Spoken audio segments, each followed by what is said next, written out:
Ma'am, जिस देश में नारी को नारायणी का रूप माना जाता है, उस देश में एक महिला दूसरे महिला पर आरोप लगाती है कि आप धरना पर क्यों बैठी, जिस समय आप पर यौन शोषण हुआ उसी समय आप पर आकर क्यों नहीं बताई। तो ये अजीब देश की विडंबना। महिला और पुरुष सब लगा रहे हैं, इसमें कोई ये नहीं है कि मैं महिला होने की वजह से आपको टारगेट करूंगी, क्योंकि मेरा ये मानना है कि हम एक दूसरे को जेंडर न्यूट्रल तरीके से देखें। इस बहस में मुझे लगता है जितने लड़कों को आकर सामने इस मुद्दे पर बोलना चाहिए, उतना ही लड़कियों को, सबको मिलकर सोचना होगा। मैम, क्या आप, मेरा सवाल आपसे है कि आपको लगता है कि भारतीय जनता पार्टी के शासनकाल में बहन बेटियां हमारी सुरक्षित हैं? क्यों सुरक्षित नहीं है, आप बता दीजिए। सबसे ज्यादा सुरक्षित हैं तो भारतीय जनता पार्टी के कार्यकाल में हैं। आप निर्भया वाला कांड भूल गए क्या? वो भारतीय जनता पार्टी के दौरान हुआ था। आज सबसे ज्यादा बेटियां सुरक्षित है तो बीजेपी के राज में। सवाल सुनिए मैडम। कोई भी स्टेट सुरक्षित नहीं है महिलाओं के लिए। हमारे माँ बाप आज भी डरते हैं हमें बाहर निकालने से। क्यों डरते हैं वो लोग? क्योंकि सबको लगता है कि लड़कियां जाएंगी बाहर अकेली तो कहीं कुछ हो ना जाए। मैम, मेरा प्रश्न आपसे है कि आपने अभी तक इतनी सारी बातें कही, इतने सारे तर्क दिए कि हम उनको भौरा बनाया जा रहा है खिलाड़ियों को, और अभी तक अगर आप एक तरफ को आप ये भी कह रही हैं कि हम लोग उनकी तरफ स्ट्रिक्ट एक्शन लिए जाएंगे, कि जब आपने पहले ही ये चीज बोल दी कि वो मोहरा बनाई जा रही है, तो हम लोग क्या फिर सरकार से ये जांच की क्या जरूरत है? फाइल बंद। क्या जरूरत है? हमारे देश के भविष्य के इंसाफ के लिए अगर वो धरने पर बैठ जाए तो हमारे देश के कानून व्यवस्था कहाँ क्या कर रहा है? उनको किसी ने रोका नहीं था कि आप FIR कीजिए। उनको किसी ने रोका नहीं था कि आप कोर्ट में जाइए। आप कहती हैं कि जो महिला के साथ जो हरकतें हुई है, इतने देर तक वहाँ कहाँ थी, वो कहाँ थी? मतलब महिला को वेट करना पड़ेगा कि मेरे साथ ऐसी हरकत हुई है और फिर मैं जाके अपनी आवाज उठाऊं। ऐसे जो ये ओलंपिक हमारे लिए पदक लेके आती है, मान सम्मान बढ़ाती है, इनके साथ कुछ तो हुआ होगा ना, तभी तो यहाँ ये सबके सामने आई है। ऐसे तो नहीं आई। सिर्फ वहाँ महिलाएं नहीं है, वहाँ पुरुष भी हैं, वहाँ बजरंग पूनिया भी बैठे हैं। वहाँ बात सिर्फ एक महिला की नहीं हो रही, वहाँ सभी खिलाड़ियों की हो रही है।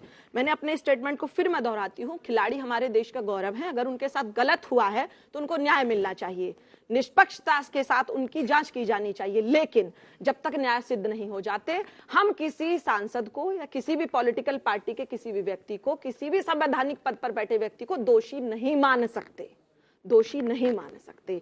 उसको भी अधिकार है, उसको भी अधिकार है। आप दोनों के पास देखिए अंजना जी, बात कहां से शुरू हुई एक इन्वेस्टिगेशन पे, और अब प्रवक्ता आ गए कि उसको दोषी मानने ना मानने की सिद्ध होता है नहीं होता, उसकी बात आज प्रश्न ही नहीं उठ रहा। अगर आज कुछ खिलाड़ी हमारे देश में उठ करके आए हैं जिन्होंने देश का मान बढ़ाया, गौरव बढ़ाया, उन पे अविश्वास करके इन बाहुबली जिन्होंने आज इन फेडरेशंस पे कब्जा करा हुआ है, इनकी बात का हम विश्वास करें। और जो हमारी लड़कियां हैं, बच्चियां हैं, जिन्होंने आकर के संघर्ष किया और आज जंतर मंतर पे बैठे हैं, अगर आप जैसे चैनल वहां पे जाकर के इनकी कवरेज नहीं करते तो किसी को इस बात का पता भी नहीं चलता देश में कि वो आकर के, अभी बात चली कि उन्होंने ट्वीट क्यों नहीं किया। अंजना जी, आप भी इस बात को अच्छी तरह से जानती हैं, हजारों लाखों ट्वीट रोज होते हैं, किस बात ट्वीट का संज्ञान लिया जाता है। अगर मीडिया जिस तरह से इंडिया टुडे ने इस पूरी मुहिम को आगे लेके गई है, उसी बात को, खिलाड़ियों की बातों को आगे ले जाना, मुझे लगता है कि इस समय जो सबसे इंपॉर्टेंट बात है, बीजेपी के लोग सुन रहे हैं, उन्हें यह ध्यान रखना चाहिए कि जब तक ये इन्वेस्टिगेशन कंप्लीट नहीं होती, ब्रिजभूषण को सस्पेंड करना चाहिए पार्टी में से। अगर वो ओलंपिक एसोसिएशन उनको हटा सकती है तो हटाए भी। आशीष, देखिए, मैं एक कानून का मैं वकालत जो करता हूं, उसमें आपको एक बहुत अच्छी बात ये बता दूं कि जो कानून है वो किसी भी मूवमेंट से नहीं चलता। ये कह रहे हैं कि कार्रवाई की जाएगी और बहुत सारे मुद्दे हैं, कानून चलेगा जो ब्लैक एंड व्हाइट, सफेद और काला लिखा हुआ है।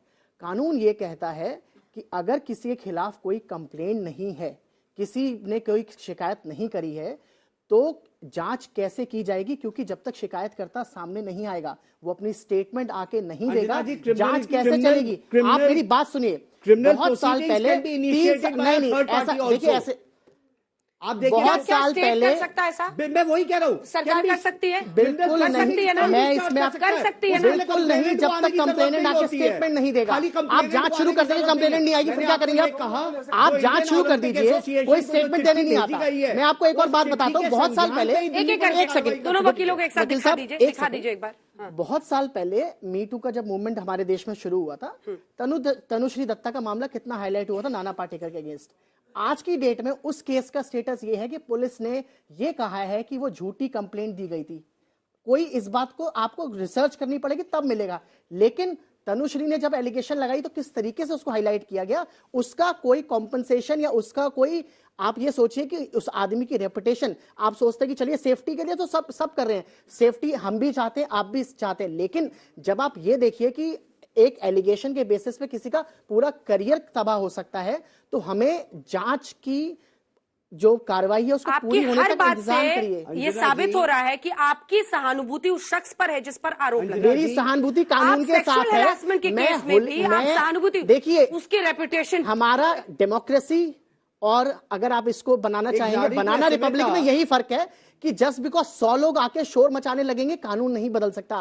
कानून वही रहेगा। हमारा देश वो है जहां पे चाहे अफजल टीवी पे भी, बिल्कुल नहीं सर, कानून हमेशा शोर मचाने से बदला। कानून चलता है, के बाद क्या हुआ चलता, शोर नहीं चलता, कानून नहीं बदला, न्यायालय शोर से नहीं चलेगा।